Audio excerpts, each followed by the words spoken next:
Hey, Defy Dementia listeners, we need you. Take a quick survey and enter a raffle for a gift card.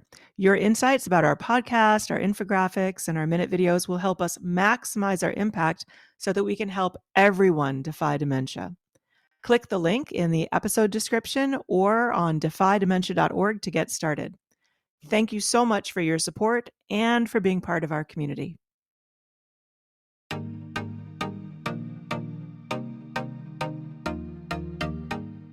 Welcome back to the Community of Innovation podcast, brought to you by the Center for Aging and Brain Health Innovation, otherwise known as CABHI. I'm Allison Sekuler, President and Chief Scientist at CABHI and at the Baycrest Academy for Research and Education. And I'm Roseanne Alliong, Executive Director of Research, Innovation, and Translation at the Baycrest Academy and the Director of Research, Innovation, and Translation at CABHI. For today's episode, we're featuring a special fireside chat held earlier this year at the Kimmel Family Center for Brain Health and Wellness at the Baycrest Terraces. Today's chat, titled Looking Around the World, Innovations in the Residential Care of Older Persons, features our very own Dr. Bill Reichman, President and Chief Executive Officer of Baycrest Seniors Care, and his special guest, Dr. Victor Regnier, an internationally renowned architect and leading expert in innovative housing solutions and services for older persons with mental and/or physical frailty. So, Allison, a fireside chat for the ages. What stood out for you? It's hard to pick one thing because, it's about an hour long, all in, including the questions. And there are bits of gems throughout the entire conversation. So at the very beginning, one of the things that stood out for me was this concept of helping people by letting them help themselves. In other words, the phrasing really was something like, you can help someone by keeping your hands in your own pockets. In other words, letting them try new things, not sort of just taking over for them, but helping them, show that they're still competent and able to do things and try new things and to build that sense of confidence. That was one of the things at the beginning. And then toward the end, of course, there's a discussion around apartments for life and how you can make sure that people are engaging with communities throughout their entire lives, and they're maintaining that sense of self and social engagement and connection to the community. And then in between, there's so much more. So maybe do something from in between you wanted to highlight. So in the between, our special guest actually talks about mixed use buildings for older adults. And he actually cites examples where buildings actually have restaurants or libraries or public feeling environments built into older adult residential settings so that our older adults feel part of the community. They feel integrated, that it's lively, it's stimulating, it's inclusive. And I will honestly tell you, if there was a library on the first floor of my home, I'd be there all the time talking to anybody and everybody. And I think that if the community is coming in, it also makes the services better for the older people who are living in the residential area, because the community will demand better food, they'll demand better internet connection, and so on. So it's win-win really for everybody, isn't it? Yeah, and they actually also mentioned the integration of daycares, actually. Yeah. And we've spoken before about that intergenerational component. So Yeah. I think even just putting children into those spaces and having that intergenerational connection speaks exactly to that. Yeah, and really just not having sort of one place where the older people are and then another place for everyone else. And it's so important to reduce the stigma of aging, right? Because the more you normalize the aging process and you have people interacting across generations, the less stigma there is associated with aging, especially when you can have older people, again, being enabled to be trying new things and not having everything done for them. You can see older people are confident, older people are competent, older people do add to society. And it's part of the day to day. So Yep. it's not that you're going out of your way to Yep. try to have those experiences. It's as you go for dinner, it's as you pick up your library book, it's as you pick up your children. And I think that makes it that normalization. So a lot to go through. Let's let people get to the show and hear for themselves.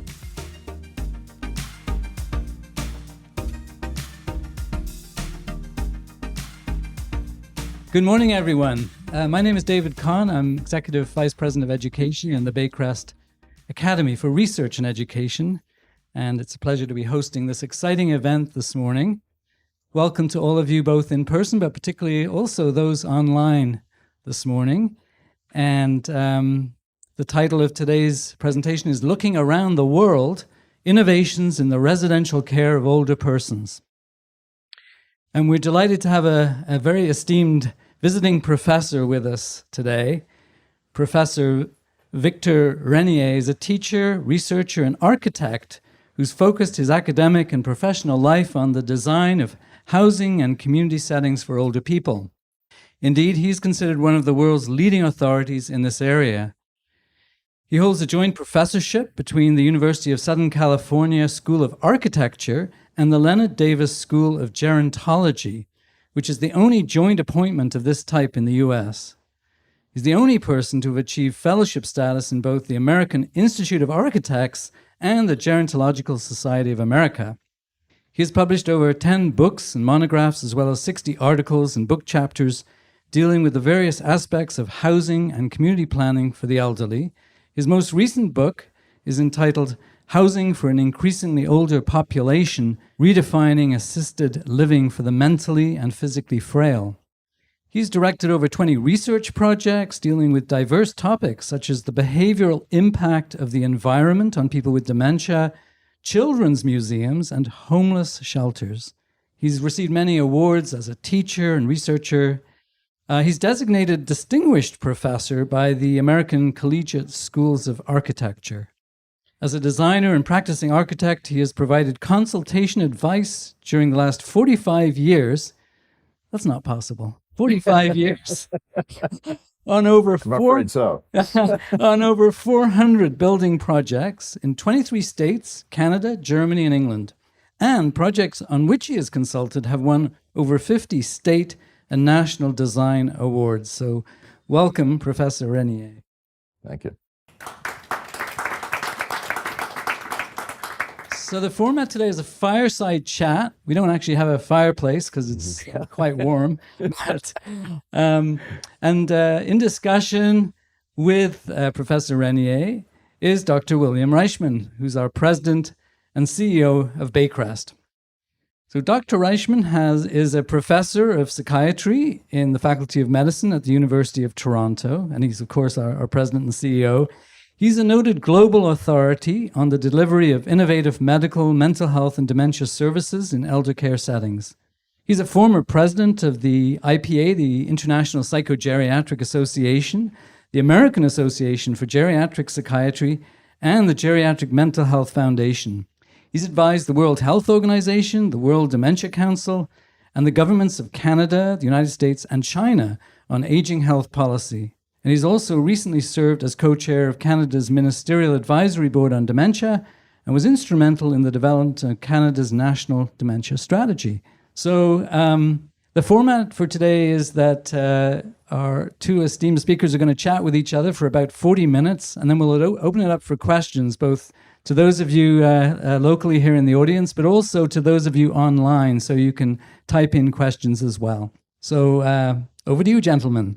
Great, thank you. Thank you so much, David, for that fine introduction. And Victor, it is a great pleasure to welcome you here to Toronto to discuss innovative. Great to be here, I must say. It's an amazing place. Yeah, well, it's been a great visit so far, and I'm looking forward now to chatting with you about the state of the art in providing the right kinds of services for older adults, particularly as they start to experience frailty. Right. So I'm going to start with what I think is probably the most important question for today, and that is, if you ask most people, when you get frail and you need help from other people, would you rather stay at home or go into a nursing home? Right.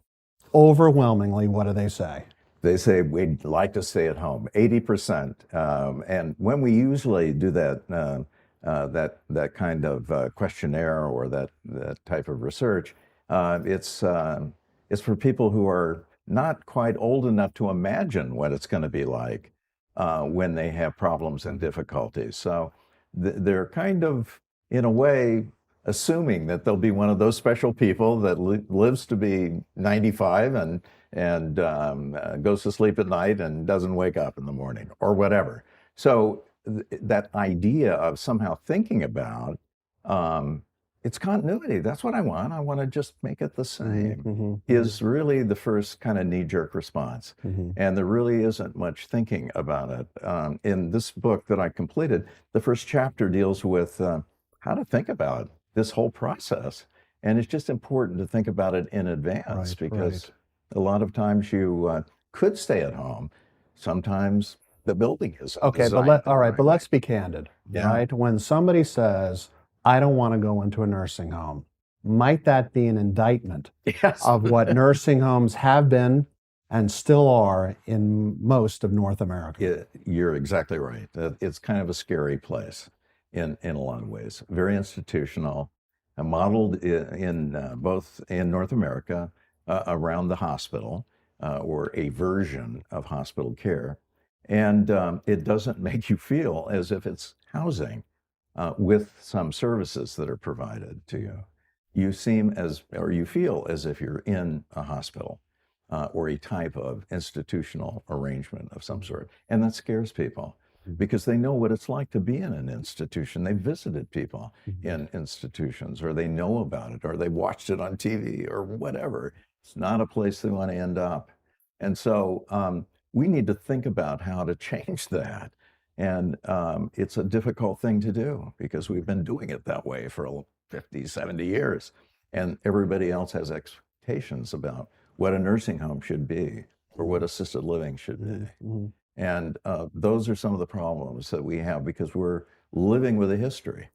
One reason you and I've talked a little bit about Northern Europe, one reason I love Northern Europe and a lot of the work that has done there is that they didn't have the same trajectory. They didn't start with the idea that, oh, we have all these older people that are crowding hospitals. Let's think of a place where we can move them to. They started with the idea of, oh, somebody's getting old in their house. How do we help support them so that they can stay there for a longer period of time? So their whole system, in a way, is developed in us from a different history. And that's one of our problems too. We just were captured by the past, and everybody who's telling us what we can and can't do, whether it's building regulations or regulations for care provision, all of that is codified, and they're all rules that we have to follow as well, based on a model that's flawed. So it's really kind of a dilemma and a problem to be. To be advocating for something that's entirely different than what people have experienced in the past, very difficult thing to do in any field. So that's, I think, one of the major challenges that we have. So when you think about the attributes of a care environment that better meets the needs than a North American nursing home or the typical North American nursing home, what are the attributes of the care approach? What are the attributes of the design considerations for the environment that those in Northern Europe appreciate to a much greater extent than we've been able to here in Canada and in the United States? Well, that's a really central and I think very important question. This idea of what is residential is something that is deeply embedded in the way they think about the kind of environment. So we're talking about two different domains, right? The social domain where care and the provision of programming is done, and then we're talking about the physical environment. And in a way, the Northern Europeans have done a lot of work in both of those domains. They care about how to make a building feel as if it's housing. They deliver care often in a peripatetic way that doesn't, where you're living in your own unit and you're receiving care from the outside or from a group of people who are organized in the building and are coming to your unit to help you. You live there like you would in a normal apartment as well. So that model or strategy approach, what they have called the apartment for life, is something that's really remarkable. And what's hard to imagine in our system is that you can provide care for people that way. But when you go there and you see that there are people who have lived a really wonderful, long life, have been impaired, have been frail enough that they get visited 5 to 6 times a day to meet their care needs, and they're able to die in that apartment without moving into a nursing home. It makes you a believer that we could do that as well. We could do it here as well. Yes. Would you agree that the philosophy is quite different in terms of what the obligation is in long-term care in North America versus Europe from this perspective? Here in Canada and the United States, the incentives are aligned in such a way that the more you do for the person, meaning the less they do for themselves, the more you get paid. Right. And you see that in almost every funding model in North America. Right? Whereas in Northern Europe, my understanding is that the focus is much more on ablement. Right? Having the person do as much for themselves as they're wholly capable of, and then you fill in the gaps. And you're incentivized to enable people to do as much for themselves as they can. Can you talk to that a little bit? Well, that is really one of the cornerstones of the way in which they deal with people's responsibilities to themselves and to others as well. In Denmark, I was talking yesterday how amazing it was to talk to older people who were exercising and doing that kind of activity and other kinds of activities, physical therapy, in a way that they felt they were really benefiting the country and they were benefiting other people as models, role models. It's just sort of amazing that they had this kind of sense that they need to do as much as they can for themselves, and then they can fill that with other kinds of needs that maybe it's dangerous for them to do or has some negative side effect, who knows? But the attitude is, let me do as much as I can to begin with. And of course, the caregiving model is centered on, well, let's allow you to do that. They talk about helping people by keeping your hands in your pocket, right? So that you're not doing things for people because maybe they're taking a little bit longer to do it than you could do it for them. But you're challenging them to try on their own to do it. And that's really important in terms of people's self-perception of what they feel, how confident they feel about themselves and what they can do. I think that's a critical point. I mean, we've noticed this here at Baycrest, that when we've admitted residents into some of our newer programs, they've had the experience of being cared for at home in the community where the family's been able to provide a private companion. And that private companion, understandably, is motivated and incentivized to do as much as possible to help the older person. And thus the older person is doing less for themselves. When they've come into some of our newer programs from the community where we discourage having that extra help, we have found that the functional ability of that older person improves from what it was in the community when so much was being done for them. Right. Does that surprise you, or? No, I mean, people, I even find it interesting when I visit people at home, and then I've had the occasion to also go to the hospital to visit them or in a nursing home, and they just seem to be different people even. You know, they're dressed differently. The way in which they interact with the environment itself in the home makes them seem more competent and able than in a bed and presumably unable to do as many things as they used to be able to do. So a lot of it is in our heads as well. When we see people in those situations, we assume that they can't do things that they can do. You know, as you and I had discussed, my own mother, became frail as she got older, and she insisted that she would stay in her own apartment. Right. She was really insistent about that. And it was easier said than done, that's for sure. But the one thing that was clear is even though we were able to provide help in her apartment, she was very socially isolated. So staying at home also for her meant staying alone. And the only real interaction she had was with a care provider. Right. How does the Apartment for Life approach overcome that social isolation, when in fact you're encouraging people to stay in their own home for as long as they possibly can. It's the way in which it's implemented in Northern Europe is very interesting, because they invite people from the surrounding community to be a part of that as well. There's always some food preparation or restaurant component of the building. And more often than not, it's when you walk into that room, and often it's not a room, it's a bigger area that's zoned for a range of activities as well as food delivery. You see people who are different ages.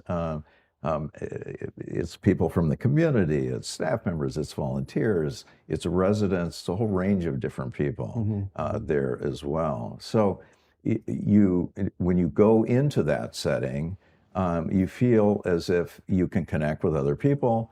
These buildings are relatively large, between 150 and 200 people. So there are plenty of things to do, plenty of people to interact with, and spaces that are set aside for social activity and around taking a meal. And that's a high priority, taking a meal in a discretionary way, because everybody has their own kitchen as well. But if they want to take a meal like they would want to go to a restaurant, it's there, and it's an elevator ride away. And there are literally hundreds of other people that they can interact with. So I think that's important. So the feature of this kind of housing in Northern Europe is that it encourages the community to participate in the life of that building. Right? Whereas in most of our buildings, certainly here at Baycrest and throughout the North American senior living sector, the community's only reason for coming into the campus or the community is either to visit a loved one, right, or perhaps come for a healthcare visit if you provide those kinds of services. So what is the attraction? What is the draw for the community outside of the senior living environment to come into that environment? Well, if they're used to it, if they're like, for example, the project that I showed, that was the initial project that was designed as an apartment for life in Rotterdam, has a really wonderful computer center. And there are a lot of people, both in the building and people in the community, that use it on an ongoing basis. So it's like a senior citizen center, but not really for just senior citizens. So a range of people that are available to come in and take advantage of this, so they feel welcome. And that's something that that is really important. And if there are other people there who can help them, and it's a compassionate kind of place, enjoy it. So a lot of it is getting used to the idea that you can go into a setting like this that is very eclectic in terms of the group of people that are there, and feel at home, just like you would in a restaurant or any other place that you would visit. So it's the idea of trying to make it less institutional and less isolated that makes the whole environment so much different and so much more attractive.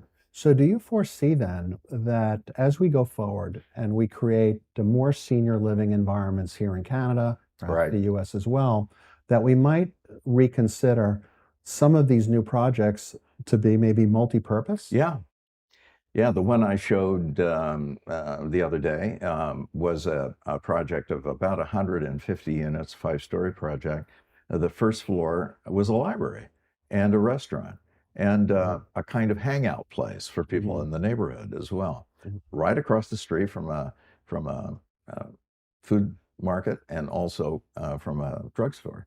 So the neighborhood is supportive.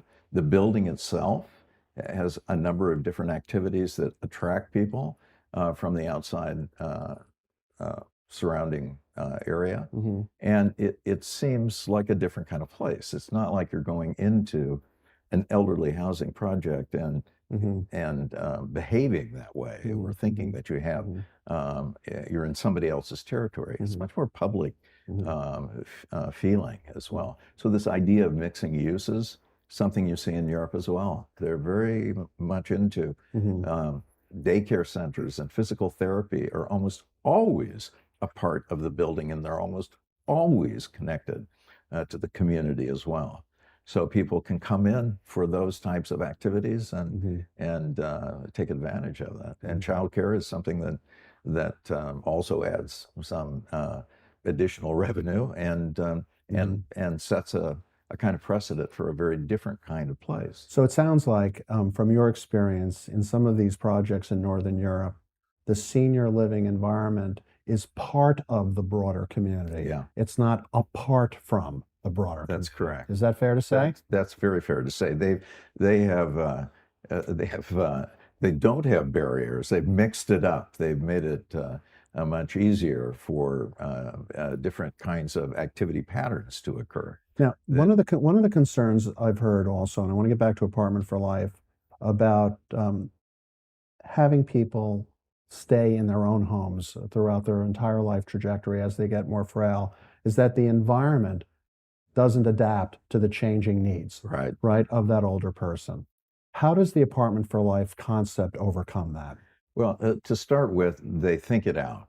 The ones that we have designed for North America, the ones we've been involved with, we think out what are the aspects associated with the changes that are likely to occur as somebody ages, and how can those adaptations be simply and in a straightforward way made. The physical part, actually, I think for us is the easiest part, making those kind of adaptations. It's the issue of how to deal with care that becomes a little bit more difficult. And their system of using a more peripatetic way of delivering services is just very different than somebody who is dependent on an aide or a nurse or personnel who are there all of the time, and they're sharing the building with, in a way.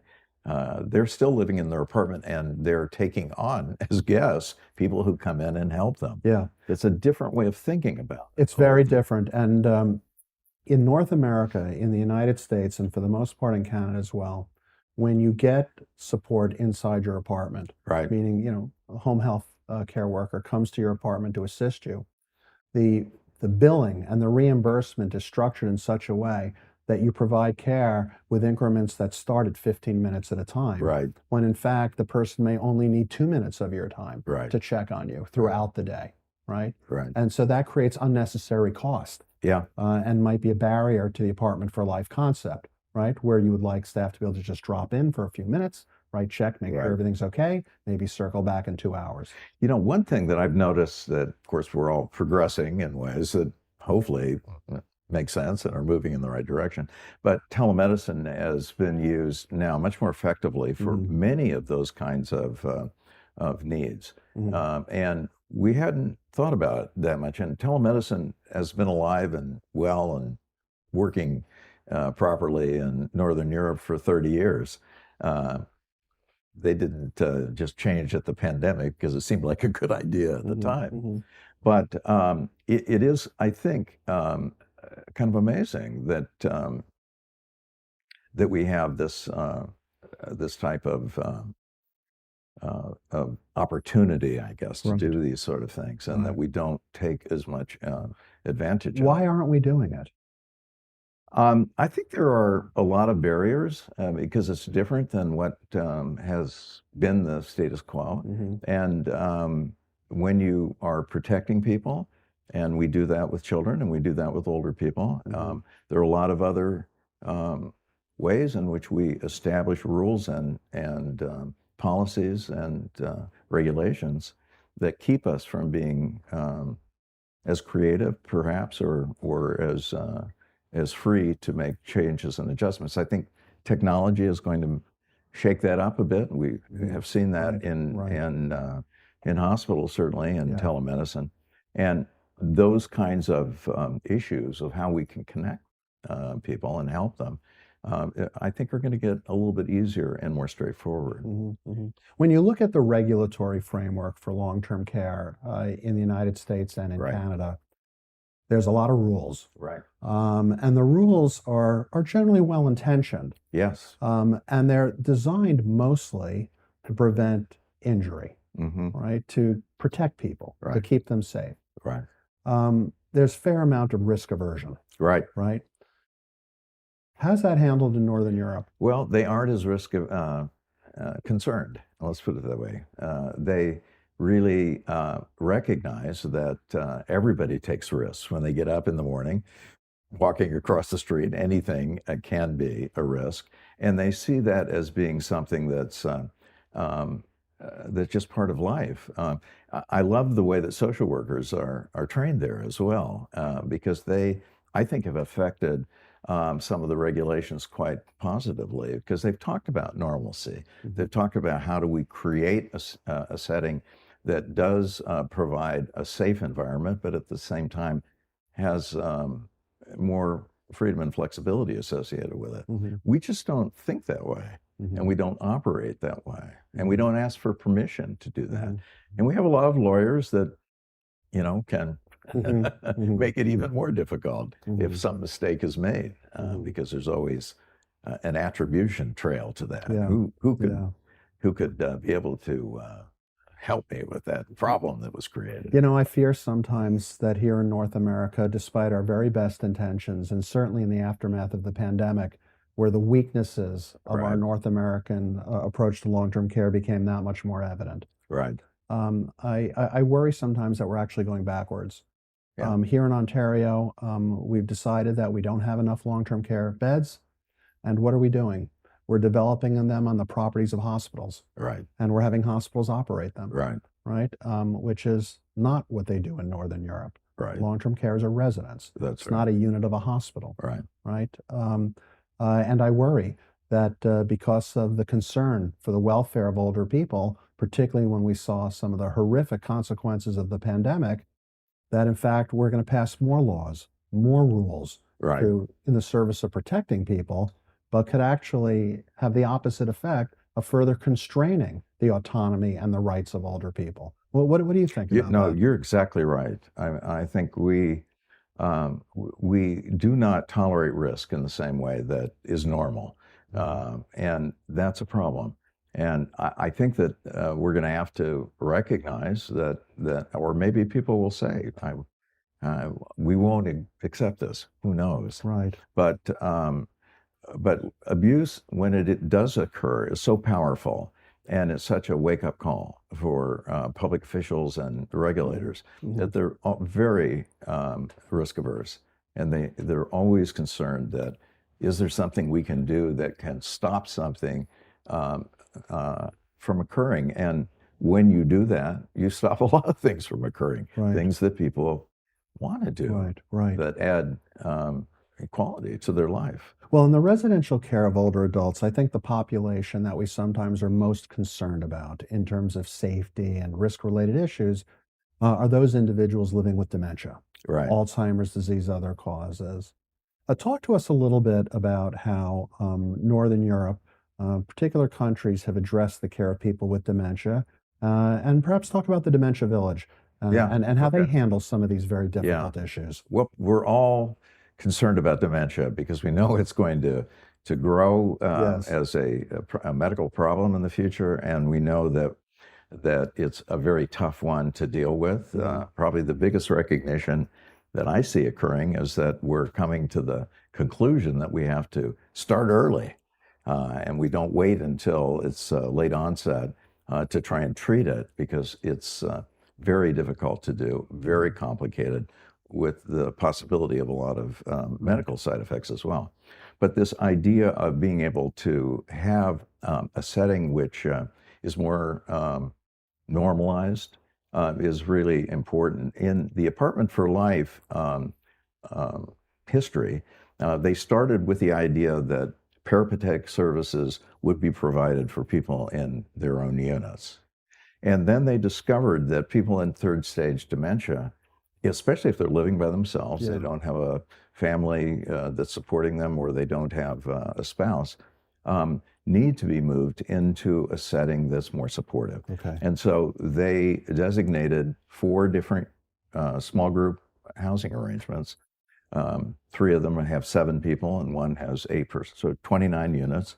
all single occupied, on the top floor of the building. Mm-hmm. So if people who acquired dementia needed that kind of special attention, they would move into that setting in the same building where all of their friends are, and even perhaps their spouse might be in living in the apartment portion, and they would be living in a small group arrangement, but making it convenient and easy for people to visit and to still stay connected with that group. So the idea of having something that's small in scale is, I think, the most important component. Okay. And it's what the greenhouse movement in the United States has replicated. These small group arrangements go back 50 years, 60 years sometimes. If you look at the highly innovative ones in Sweden, for example, right after the Second World War. So we've kind of come to the party late and started to recognize, size does matter. When they have been on that bandwagon for a long time, and size does matter. It really makes a big difference in terms of the kind of personal connectivity that you have with people. Their idea, which we use as well, of having workers who can do a number of different tasks, is also a great way of connecting people who are caregivers to the residents as well, and inviting family. Yes. I'm always surprised when I've worked with developers and they tell me, gee, how small can we make the dining room? Right. Because can we have more than one turn or whatever, right? They're always looking at ways in which they can save a few dollars. And I keep saying, no, you want to make it bigger. Right. And because you want to be able to accommodate family members. You want to be able to have people come to this room or space at any time for a cup of coffee or to play cards or to interact with one another. So there's, so that sometimes we just don't think about the social life of the place and how that can be enhanced in various ways. Yeah, we've recognized this at Baycrest now over the last several years, that these spaces really serve many different purposes, like the spaces in your private home. Right. Right. So let's get back to Dementia Village, though. Okay. All right. You've visited Dementia Village several times. There are principles that drove the development of Dementia Village. Right. Right. Tell us about those principles, and tell us how it's been operationalized, and whether you find this whole concept attractive or not. Yeah, I am in love with it. I've been there 4 times. I actually visited it when it was a nursing home. All right, explain to our audience what the Dementia Village is. Well, the Dementia Village is a group of small group living clusters, right? Usually 6 to 7 people in a cluster. They've designed this particular one, and it's, I think, very highly effective, so that it's oriented toward different lifestyles. There's 7 different lifestyles that are outlined, so that when you move into the small cluster arrangement, you're moving into a setting with people like yourself and with people who have the same kind of preferences. Maybe they like the same kind of food, or they have they all like to play cards, or they all love the idea of having art around, or whatever it might be. There's a kind of orientation that makes it easy for people to connect with one another.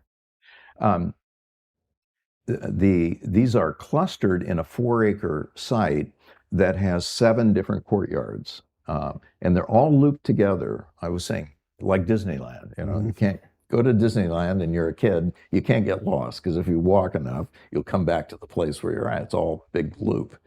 This is designed in pretty much the same way. You wouldn't know that by looking at the plan, and you wouldn't know that by walking around, really. But that's exactly how it works for people. So this idea of being able to exercise within that confined area, which is secured, and the opportunity to be outside and to interact with plant materials and with birds and with fresh air and with the wind and all of the things that we love about outdoor spaces is integrated all of a sudden into your lifestyle. And it's safe. It's separated from the traffic of the surrounding community. It's like maybe it's, for lack of a better way of thinking about it, it's like an open air mall, right? And it's kind of designed that way too. There's a security area that you go through, and then there's a boulevard. And what they do in the boulevard is have not only the care spaces that are set aside for the residents, but all of the things that are necessary for the place to run. Your office would probably be on the boulevard, and so would the maintenance people, and so would a whole collection of others that are usually placed in another section of the building that's not publicly accessible. But they've tried to make it seem like a village where you can walk around and you can kind of connect with others. Now, the other thing that makes it quite interesting is that they recognize that everybody, even though they may share some of these same characteristics by lifestyle, they all have different interests, right? So some may like to dance, or some may like to listen to classical music or whatever. So they have 20 different clubs that people from these 23 different clusters can participate in. And they meet every week. And even though you may be in the cluster that's dealing with, there's one that deals with people who are from Indonesia. Yeah. Maybe you're in that cluster, but maybe you like a classical music or rock music or whatever.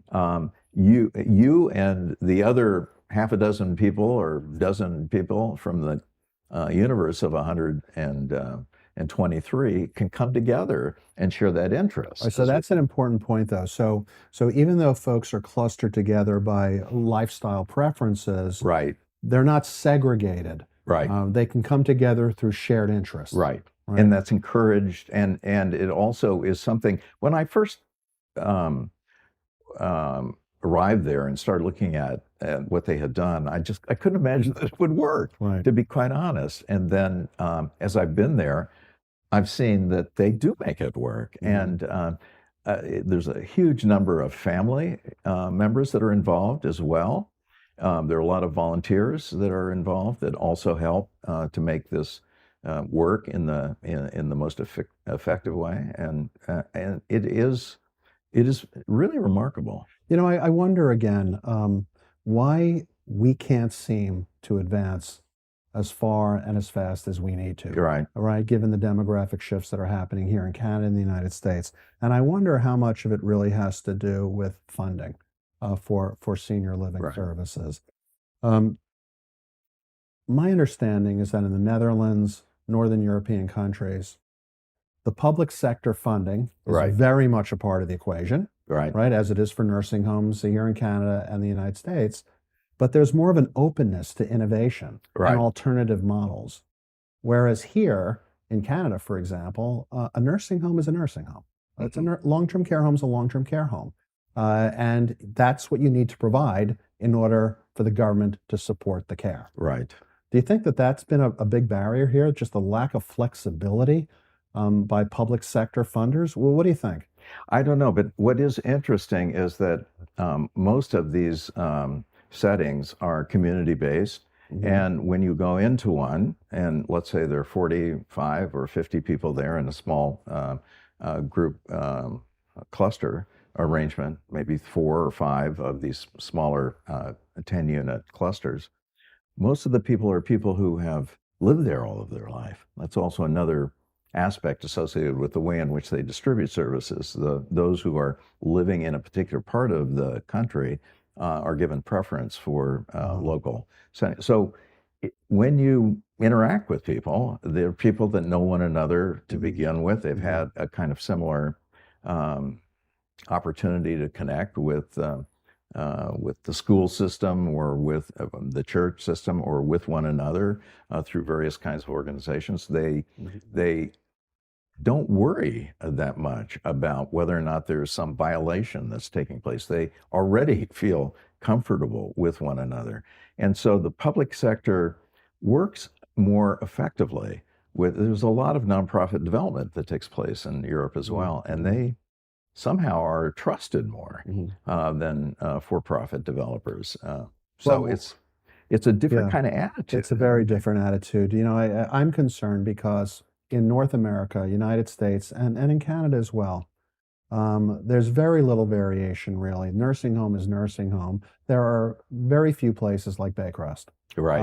that embrace and are able to operationalize, to deliver the philosophy, Right. right? In terms of what kind of environment best leads to wellness, connection to the outdoors, right? Sense of community, Right. right? Engagement with the arts and recreation. And if you're going to get that in Canada, more broadly, it's largely outside the public sector. Yeah. It's private pay, retirement homes, Right. and places like even our retirement home at Baycrest are out of reach for the vast majority of people who would benefit from these kinds of enriched environments. And to me, that's a very troubling problem. I think it's wonderful that we can offer the kind of services Baycrest has, the kind of environment that's enriching to people who can afford it. But I worry about everybody else. Right. Shouldn't we all be entitled to this? Right? And how do we get over that hump? Right. I think it's going to be a major challenge for us here in Canada as well as in the United Right. States. It's going to cost more money. We're going to have to think about how to allocate that also. And it is, I think it is really a major concern, and it's not going away. It's going to become more critical in the future as well.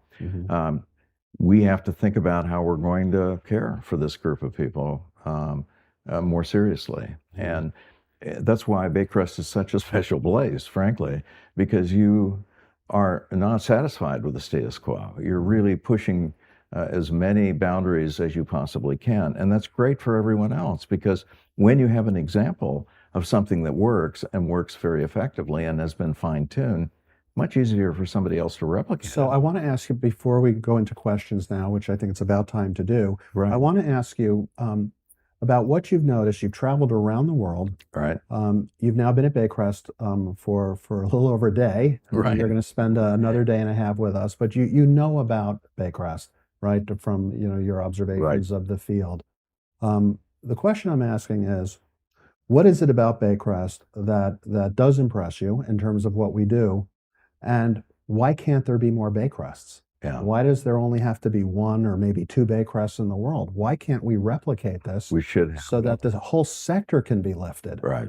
So what's impressed you about a Baycrest that you've observed that's different? It's incredibly comprehensive, and you have a number of different types of operations that are occurring in the same place, all working in pretty much the same direction. That is, trying to figure out more effectively how to devise aspects that will add to quality of life for people. And you're looking at it from many, many different points of view. And you're working like we are doing in some of the hospitals nowadays, where we have cross-disciplinary teams, so that you can communicate with one another and you can see how it all fits together. Yeah. Then you need good leadership. You need people who are bold and are willing to make bold moves and know that they can make adjustments to it so they can perfect it over time. A lot of people don't feel that comfortable with uncertainty. So, and we don't have the public support that we used to have, that I remember 30, 40 years ago when I first started in this business. Yeah, yeah. Well, I think what you said earlier about challenging the status quo is very important. Yeah. We take for granted that in the hospital sector, there needs to be a critical mass of institutions that are involved in discovery, research, innovation, and through their insights that then get shared, everybody benefits. Right. We see that in children's hospitals, like the kids in Toronto, they have an obligation to the broader field. We see it in cancer hospitals, right? Like Dana-Farber in Boston. But we don't see a lot of it in the senior care sector, do we? Right. And to me, that's a tragedy, particularly given the demographic imperative that faces us. We need more places that are willing to invest in innovation, research, training the next generation, as we do at Baycrest. And we have a revolution of technology through AI and robotics that is right at the doorstep. So when that occurs, we need to manage it. We need to know how to perfect it. We need to know how to intelligently implement it. So it's important, very important for society in general. Okay, well, let's see. David, are we ready to maybe entertain some questions from either our live audience or those participating in the webinar? Absolutely. Thank you, gentlemen, for an intriguing and very stimulating conversation.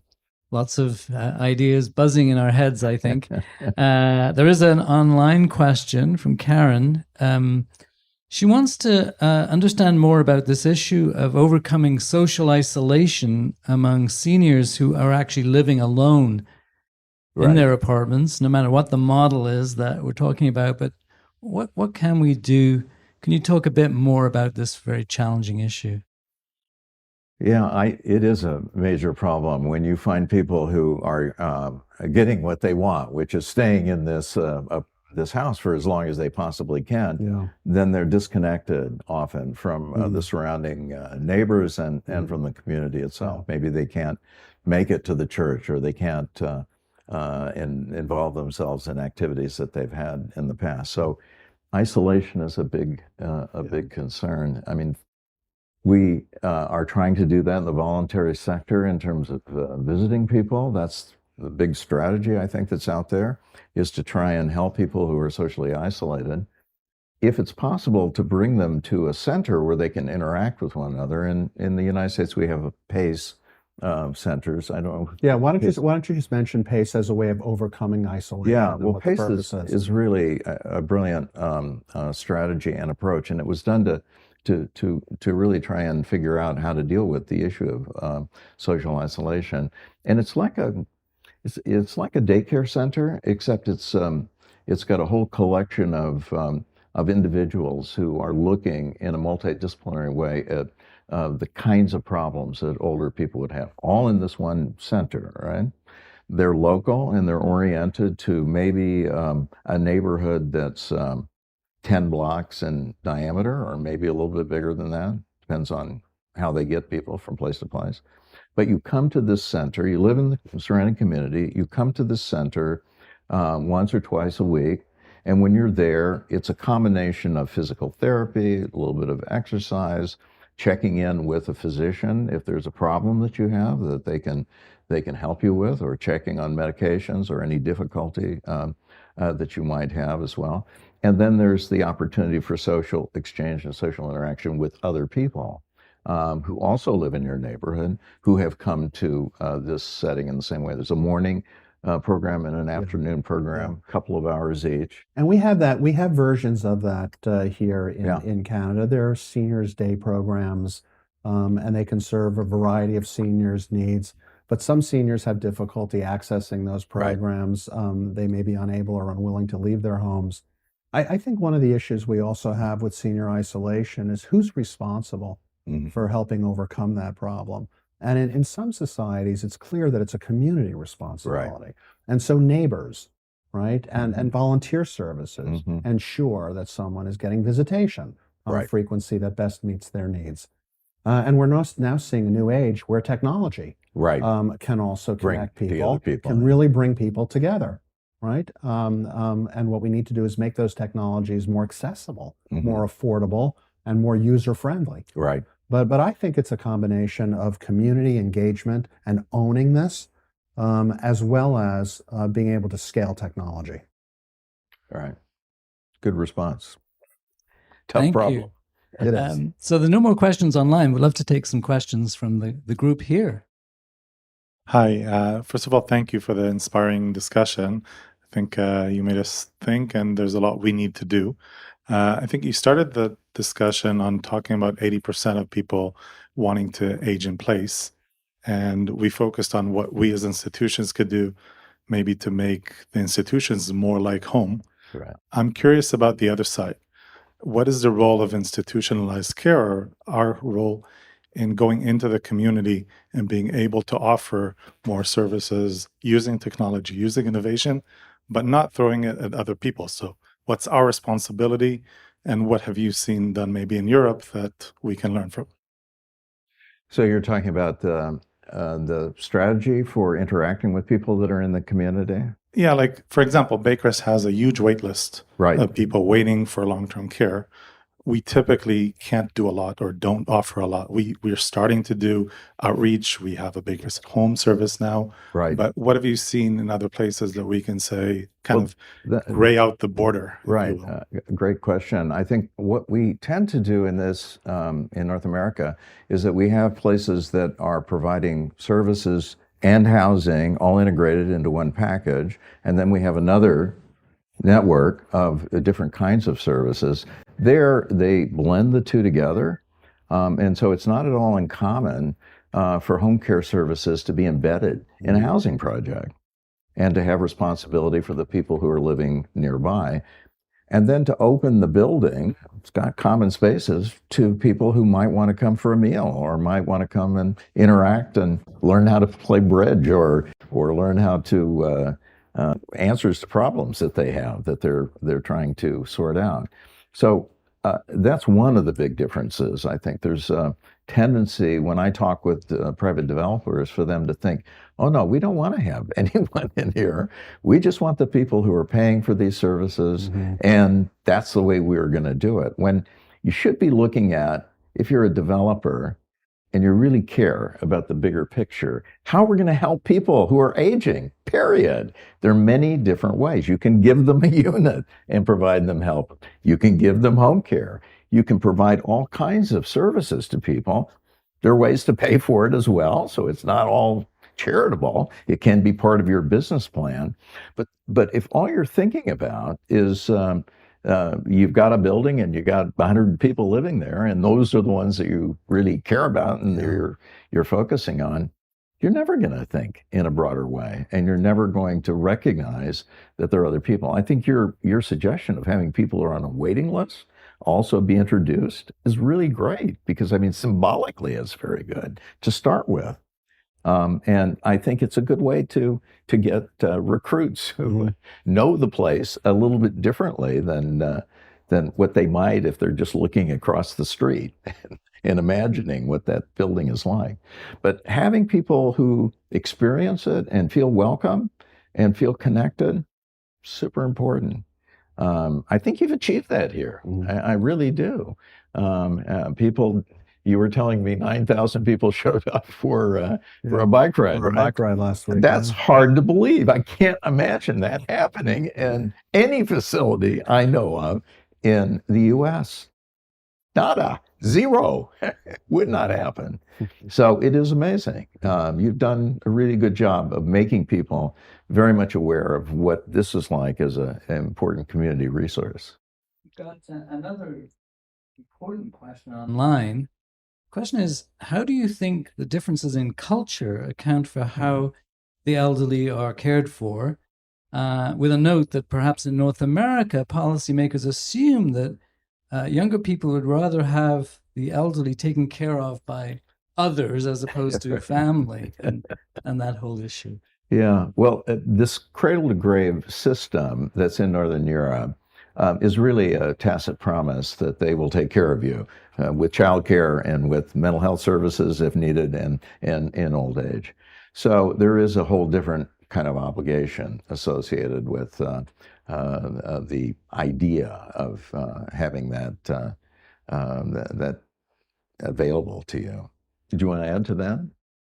Well, I think that there is a much stronger social compact between the government providing for the people than you'll see in North America. Right. Right. There's an obligation for communities through their taxes, right, to enable the government to support everybody's needs. Whereas in North America, we're very resistant to paying taxes, particularly in the United States, but we're very resistant to paying taxes. And in the U.S., south of the border, because I've lived in both countries, south of the border, the attitude is basically, you have an obligation to care for yourself. Yeah. This is for you, right? It's every man for himself. And it's like pulling teeth for there to be some sense of a more shared community responsibility for the well-being of the citizenry. It is a very different philosophy. You know, I find it's really different in the United States. If you look at Minnesota, for example, which is where people have to really get along because it snows a lot, and there are a lot of needs that are shared community needs, as opposed to Florida or Texas, which is maybe the best opposite example of it. So yeah, I think that's nurtured by the community itself and the way in which they've operated over time. And how do you change that? I don't know. It's something that really has to do with the compassion of people for one another, and it's a big learning curve too. I think it begins at the local level. Yeah, I think it belongs in community places where people worship together. Yeah, in schools, social clubs. I think it has to start from the grassroots and then percolate up into policymakers and government action. You're probably right. Maybe time for another one or two questions. Why don't we utilize facilities that Baycrest has, enlarge them and expand them? For example, the world knows that Baycrest is the Cadillac of providers for the elderly in Canada anyway. Right. Why doesn't Baycrest provide a GP service for local residents? The physical facilities are already here. And is there any reason why for 6 days of the week, the community could certainly use his services, the elderly community could use the services of GPs? Why doesn't Baycrest provide it? So the question is understandably focused on Baycrest, where you live, but this is a relevant question for the sector as a whole. And that is, starting to rethink senior living as offering a much more comprehensive array of services and services that bring the community in to derive benefit. What I said to our board at Baycrest yesterday, which I think is true for many senior living communities, wherever they might be, is when you go to visit these communities, even if you don't see big brick walls surrounding the community, those walls are there, they're just invisible. And I think that your question is very timely, sir. We are engaged in a new planning cycle for Baycrest. We're thinking about what the next generation of Baycrest services need to be, what to do with our land, what kinds of new buildings, community centers to put up. But the one thing that will drive our decision-making will be to remove any invisible walls that are separating you from the rest of Baycrest and the broader community from the rest of Baycrest.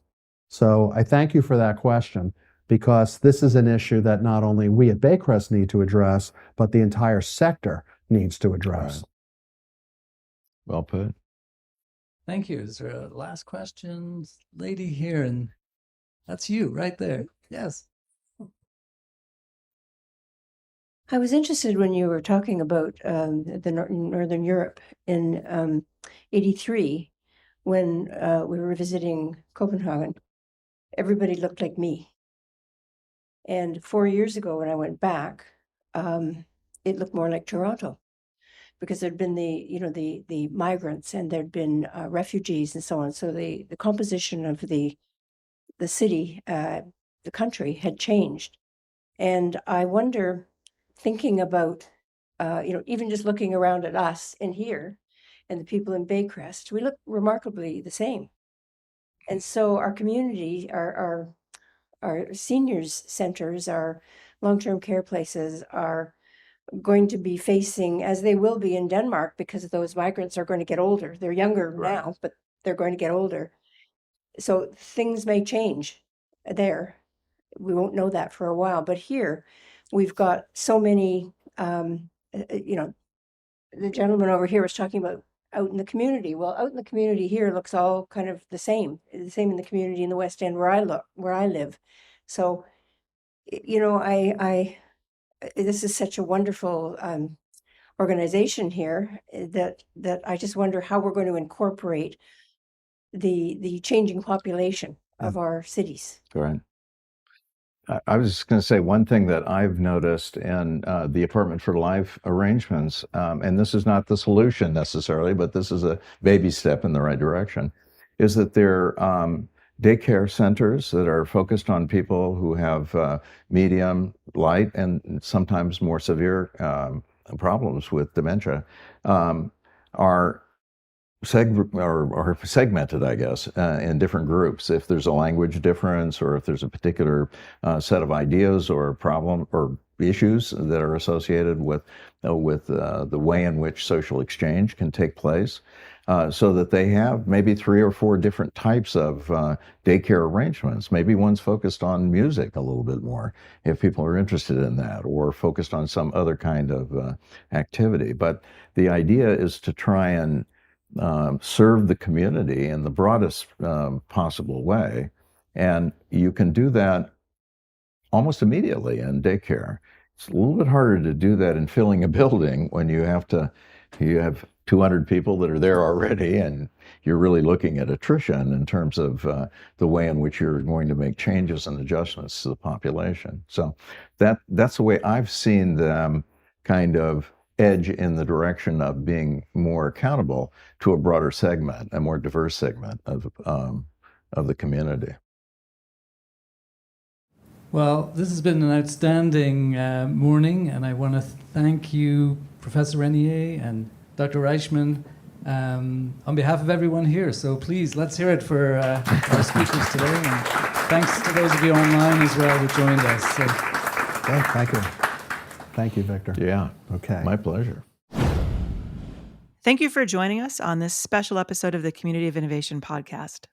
We want to thank our podcast production team, including Monique Chang, Rebecca Hilchik, Lisa Hartford, and our friends over at Podtex. To learn more about CABHI, please visit us at cabhi.com. That's CABHI.com. And if you want to support CABHI, you can donate at baycrest.org/donate to CABHI. That's BAYCREST.org/DONATETOCABHI. We'll be sure to add the address in our episode show notes.